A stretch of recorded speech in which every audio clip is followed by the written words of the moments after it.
Cedemos la palabra a Alberto Pérez. Gracias.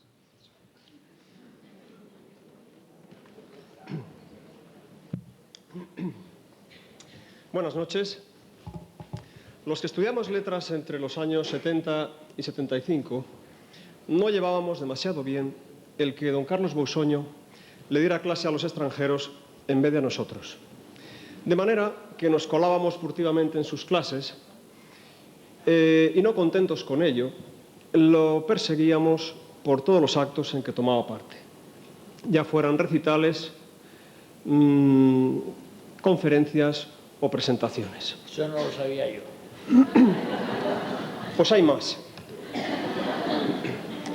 Al final de uno de estos actos se suscitó un debate sobre la mejor manera de acercarse a la poesía.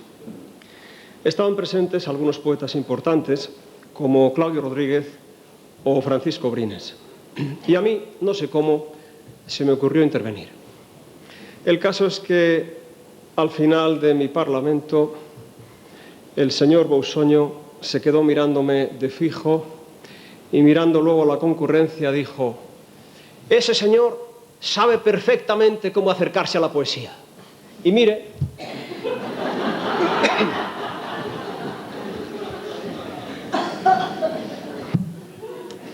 pasando el tiempo conocí a Carmen. Tuve ese privilegio. Y fue en un baile. Yo estaba en el escenario, al frente de mi orquesta, atizando la pasión de los danzantes, cuando de pronto la descubro en mitad de la pista, moviendo su melena plateada.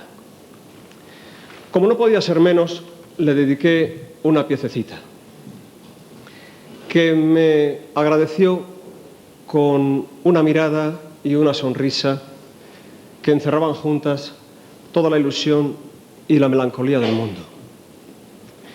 Era un swing.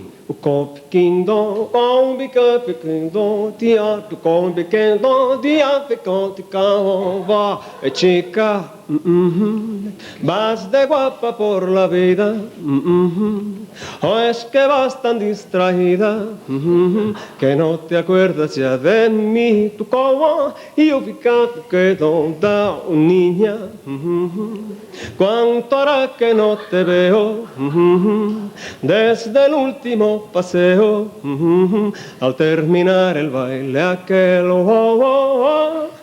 al terminar aquel baile. Vamos bien, ¿no? Vamos bien.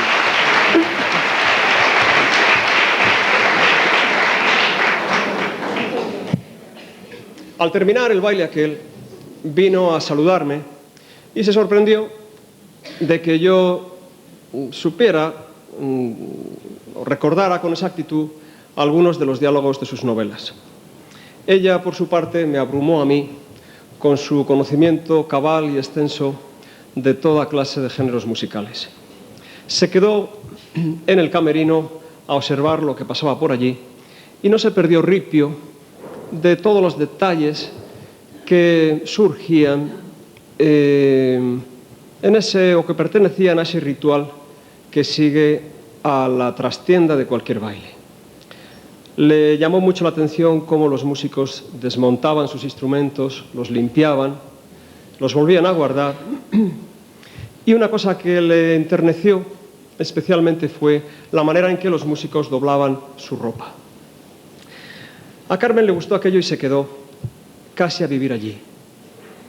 Empezó a bajar gente, a saludarme, y como si nos conociéramos de toda la vida, más aún como si hubiera dicho el baile conmigo, los atendía en mi nombre y terciaba diciendo: no, ya lo dice Alberto, porque el swing tiene esa esencia evasiva y jovial, no, díselo tú, Alberto. Y yo, pues decía que sí, que llevaba razón. El caso es que ya la gente fue desfilando y nos quedamos solos.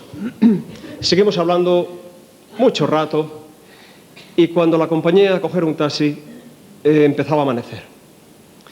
A la semana siguiente volvió a caer por el baile con un modelo inefable de aquellos que solo ella sabía llevar, tocado con una boina de estrellitas y un prendedor de bisutería callejera. Ese día me dijo que iba a recitar poemas en un café. Yo le dije que no me lo perdería y allí estuve, el primerito y en primera fila. Me sorprendió como una recitadora excepcional, magistral, por su naturalidad y su hondura. Y me atreví a proponerle el que grabara una colección de sus poemas en mi sello discográfico Avizor Records, recién constituido. Me dijo tajantemente que no.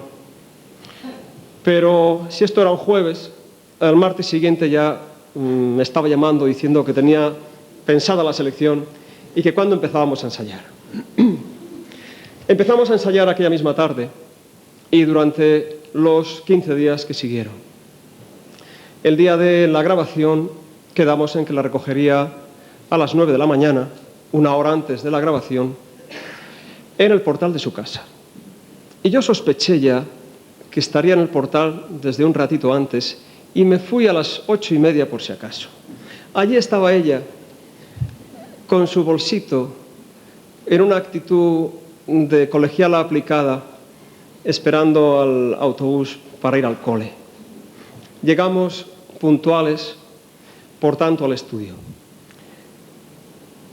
Yo todavía no lo sabía todo sobre la puntualidad de la familia Martín-Gaite.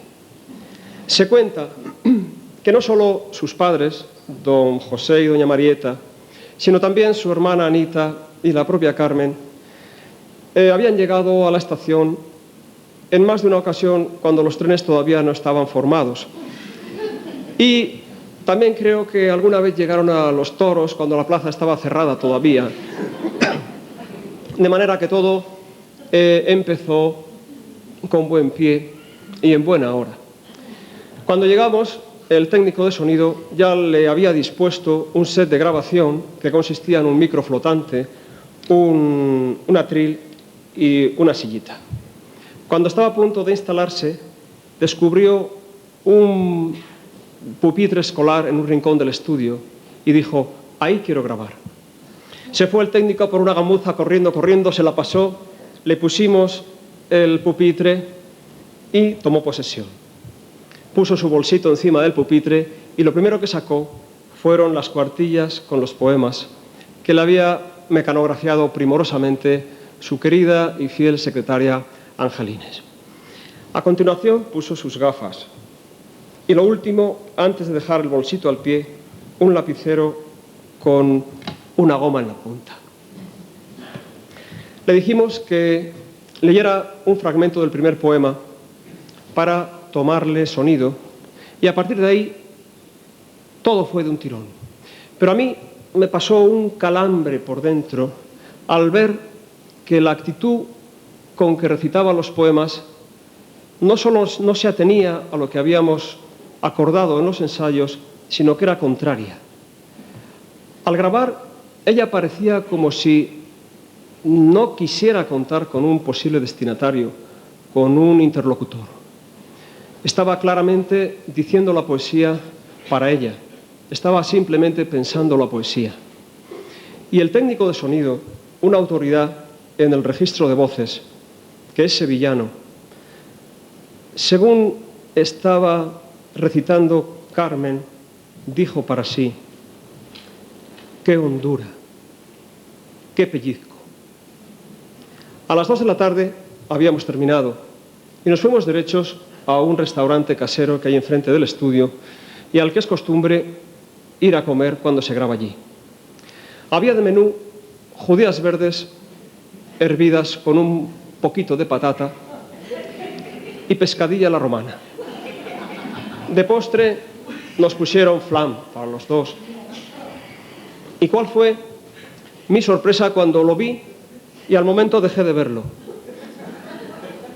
Lo convirtió en polvo en un abrir y cerrar de ojos. Y consciente de mi consternación, me dijo: es que la poesía desmaya. La llevé para su casa y quedamos en que la recogería al día siguiente a la misma hora. Ahí estuve a mis 8:30 y nos fuimos para el estudio a hacer lo que se llama la toma de seguridad. Una toma de seguridad que, lejos de ser necesaria, nos complicó la vida porque nos puso difícil la elección entre las dos tomas, igualmente convincentes. Al terminar esa segunda toma, volvimos al restaurante casero y aquel día nos sirvieron un menú un poquito más consistente: potaje de garbanzos, pollo en salsa y arroz con leche. Nos dimos un paseíto de sobremesa y al pasar por delante de un grupo escolar dijo: «Qué lástima que no me haya traído el cuadernito. Podía haber empezado a escribir una Caperucita en las Musas». El barrio de las Musas, cuando yo empecé a grabar en aquel estudio, era extremo. Se veía el campo desde cualquier lugar de las Musas, pero ahora ya ha sido cercado y ahogado por las edificaciones. Los días que siguieron a esa grabación, que fueron 3 nada más, hasta que ella lo pudo oír, fueron, según me dijo, de los peores de su vida. Yo le dije que en cuanto estuviera lista la grabación la llamaría para que la escuchara. Y ella me decía: «¿Pero por qué tarda tanto? 3 días en poderse escuchar una cosa que he hecho en un ratito». La llamé desde el estudio diciendo que iba para casa y que, aunque era un poco tarde, si quería escucharla, que nos veríamos allí. Llegué a casa y estaba esperándome en un taxi con el motor parado, charlando animadamente con el taxista. Subimos en el ascensor en silencio, entramos en casa, me fui a la cocina a por su vasito de agua, puse el magnetófono a funcionar y la voz de Carmen se oyó. Escuchó un instante, hundió la cabeza en el regazo y dijo: «Páralo». Se fue al teléfono, marcó y dijo: «Anita, Anita, que me ha quedado muy bien la grabación, que voy para allá».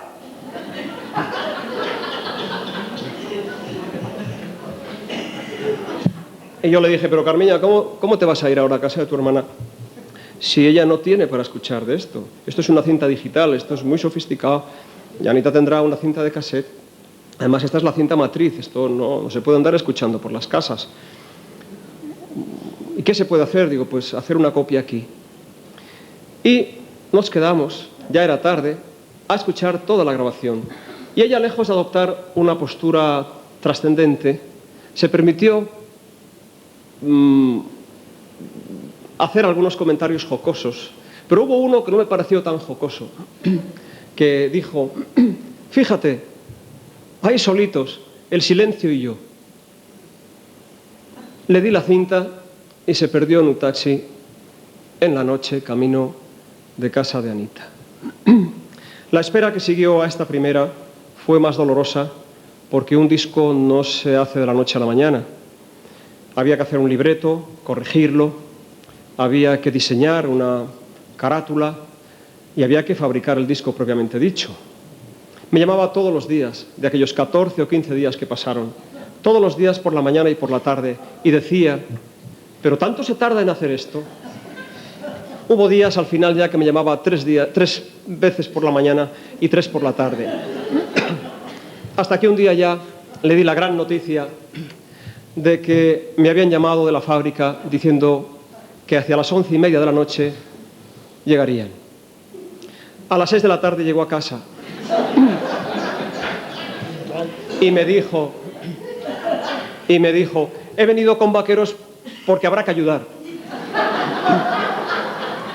Y ayudó, pero apropiándose del albarán en el que iba punteando todos los bultos que iban entrando. 101, 102. Cuando despedimos a los transportistas, nos quedamos mirando con cierto recogimiento y sobrecogimiento todo aquello. Yo abrí una caja y le ofrecí el primer disco. Se quedó mirándolo de una manera que no quería decir otra cosa que: «No me irás a decir que no estoy guapa». El disco tenía esta misma foto que fue tomada casualmente en esta casa durante un recital que ella dio. Sin dejar de mirarse en su espejito, se acercó al teléfono, marcó y dijo: Anita, Anita, que el disco es precioso, voy para allá con una caja. Y se perdió en la noche, camino de casa de Anita, con 2 cajas de discos. Los días siguientes fueron de una incontenible euforia, pero yo antes o después tenía que decirle las cosas como eran. Le dije: Carmiña, si no acometemos una distribución sistemática, corremos el riesgo de comernos el disco con patatas. Y entonces ella, consciente de la gravedad del problema, propuso o dispuso que lleváramos a cabo la distribución personalmente ella y yo.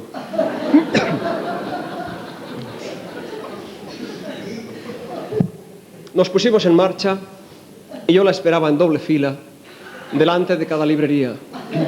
Y ella entraba con una bolsita que contenía la caja de 25 discos y un cartelito muy mono que habíamos hecho enrollado y con una goma, en el que se reproducía la carátula del disco y uno de sus versos que decía: tú cruzas con tu luz la otra ladera. Salió del primer punto de venta, como acabamos llamándoles porque queríamos ser profesionales, y me dijo: mira, la firma y el sello del señor Rubiños, que me conoce mucho. Dice, me ha dicho que va a poner en el escaparate la caja y todo. A los pocos días, Madrid se nos había quedado pequeño y tuvimos que tomar carretera para acercarnos a destinos más remotos. Todos aquellos viajes los hicimos cantando. Y se fue haciendo ya fuerte un calipso en el que yo marcaba las líneas principales, la melodía principal, pero en el que ella enseguida se hacía sitio contrapunteando. Un ticapoco, quinticapoco, antuquitica, antiquito, cocomaquito, condenton, tiquito, contente, antiquito, irvinaira, quito, conca, o conten, tucunquito, y me dio un guantazo sin querer. Digo, Carmiña, que nos la damos. Volvimos a Madrid, satisfechos de nuestra misión cumplida, pero con unos deberes que nos habían puesto los libreros, un tanto inquietantes, que venían a decir: si este disco no se presenta, si no se acompaña de una campaña de promoción debidamente coordinada, comprarán el disco las 3 o 4 personas que pasen por delante de cada escaparate. Así que no tuvimos ya que hablar mucho sobre el asunto y yo me fui de avanzadilla y di con un teatrito muy recogido que a ella también le gustó. Reservamos unos elementos de atrezo que reprodujimos convenientemente en mi casa una vez despejado mi salón, porque había que hacer un ensayo no ya en tiempo, sino en espacio real. Estuvimos ensayando La friolera de 45 días. Me sorprendió, me admiró su extrema modestia, humildad, a la hora de aceptar cualquier sugerencia.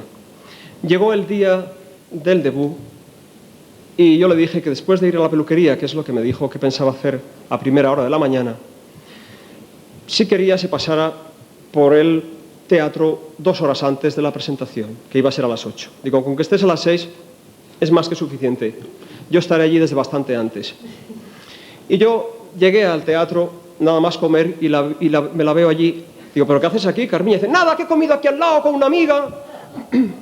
El caso es que se instaló en su camerino. Yo la veía tranquila, pero me hacía pasadas, me daba pasaditas por si acaso. Y una de las veces la descubro diciendo, salgo al escenario con paso decidido. Me paro a recibir el aplauso. Voy elevando la mano en actitud de tomar la palabra. Y cuando se haya hecho el silencio, diré con voz firme, escucha lo que te digo, compañero, dulce amigo de la palabra fingida. En otra de las visitas que le hice, ya muy cerca de la hora de salida, me dice, ¿hay gente? Y le digo, hace ya rato que se lucha por un palmo de suelo. Dice, ¡ay, qué nerviosa estoy! ¿Qué fiestecitas me preparas? Sonaron los 2 primeros timbres, le ayudé a ponerse los zapatos, sonó el tercero, nos pusimos al lado del escenario, se apagó la luz de sala, se iluminó el escenario y le dije, Carmiña, ¡a por ellos! Y tan a por ellos fue que los abrazó. Hora y media de poesía a palo seco y la gente no encontraba la manera de irse. Yo no sé de dónde se sacó los 3 bises que dio, que más que parecer que los hubiera ensayado 45 días, parecía que los había ensayado 90. Y yo, complacido, como el tío de las meninas un poco allí, sujetando una cortina desde un lado del escenario, me dije, pues nada, que hemos triunfado sin remedio. Cuando en esas oigo que dice, y ahora os voy a presentar al que se ha inventado todo esto. Mi editor y amigo, Alberto Pérez. Y yo allí en mitad de aquel desorden así, sin saber qué hacer, porque cuando a uno no le toca no sabe cómo ponerse. Y no contenta con eso, dice, y además os va a dibujar una canción en el aire. Y yo, como pude, acometí unos balbuceos de la manera más concertada que pude, a los que no tardó nada, ni un instante en hacerle sus contrapuntos deseados y en hacerle sus contrapuntos también gestuales. Y la vi mover su cabellera plateada como la noche que la conocí. Ontendo con digndo con vika y ubica roba con do canfica y que una roba con do con bekendo ko y capte von ara no que digna con do ba do ba que ove y capte ua roba con do con de con vero on von do yo de con no recuerdo nada tiro do fue con de ucote que te lo que me pasó. Sí, sé que te hice daño y sé que fue cuando ya no era yo. No soy aquel tu condón que se quemó contigo y yo no siento ya ni frío ni calor y mi cabarebo con sí, ten algo de vacío y un vago sentimiento de dolor. Tu kiu ave vove agere bonde que do cabo nove que o vendo café que de cabaka ala me canti a fonteron e avi cabo rove a que be conde que do cabo rove que do cabo o gonding bing no te com no puedo acordarme tu cor tu con te conde o coete conte como era tu voz y te condigo ni ay de la noche ciega en que creí ser de ti pero no. Ya me olvidé con del brillo de tus ojos y a ver cuando te vi con bailando un cha cha cha con caro y conte casi no me acuerdo de cuando me querías pero no lo que termina un día terminó un paco toco